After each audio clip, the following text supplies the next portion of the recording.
Madame la présidente, madame la ministre, madame la présidente de la commission des affaires sociales, madame la rapporteure, mes chers collègues, au préalable, je souhaiterais remercier ma collègue Laurence Cohen qui a accepté de me remplacer au pied levé sur la première lecture de cette proposition de loi, alors que les premiers symptômes de la covid-19 m'ont bloquée pendant plusieurs semaines chez moi. Ce texte me tient à cœur et je suis bien contente de m'exprimer sur celui-ci aujourd'hui.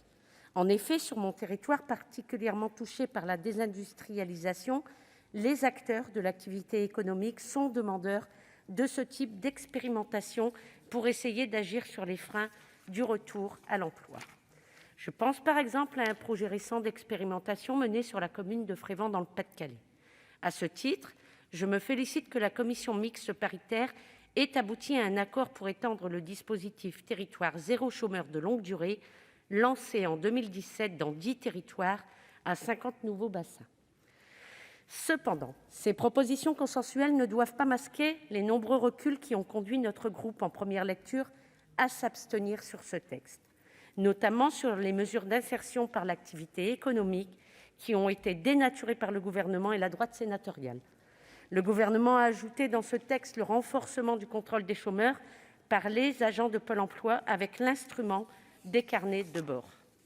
Le gouvernement a également transféré la responsabilité de la formation professionnelle aux salariés eux-mêmes en leur demandant d'utiliser leur crédit du compte personnel de formation avant toute demande de prise en charge financière par les régions ou Pôle emploi. La droite sénatoriale a obtenu le maintien de la possibilité de déroger à titre exceptionnel à la durée maximale de 24 mois de renouvellement pour les CDD en ce qui concerne les salariés seniors. Votre contrat passerelle est un cache-misère des politiques qui ont supprimé les départs en retraite anticipés et des décotes imposées au départ sans carrière complète. En réalité, vous allez affaiblir les plus fragiles, et particulièrement les femmes seniors, comme si nous ne connaissions pas une grave crise économique avec la covid-19. Comme si les 800 000 personnes supplémentaires au chômage n'allaient pas renforcer les rangs des 2 millions de femmes et d'hommes déjà éloignés de l'emploi avant la crise sanitaire. Derrière ces 2 millions de personnes éloignées de l'emploi, ce sont des chômeuses, des chômeurs de longue durée, mais également des gens en situation de handicap ou des bénéficiaires des minima sociaux ou encore des parents isolés.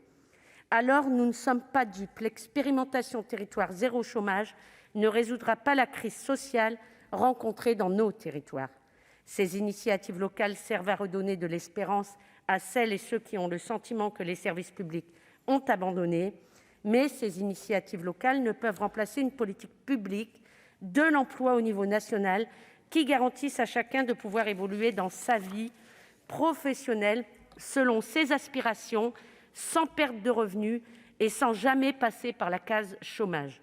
La sécurité d'emploi et de formation permettrait de changer radicalement cette logique.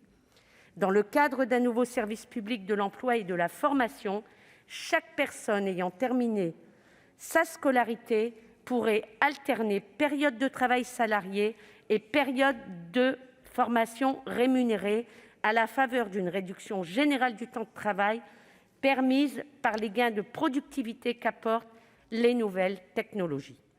Pour l'ensemble de ces raisons, nous réitérons notre soutien au projet d'expérimentation Territoire zéro chômeur et refusons les nouveaux reculs apportés par ce texte et maintenons notre abstention pour cette dernière lecture. Je vous remercie. Chers collègues.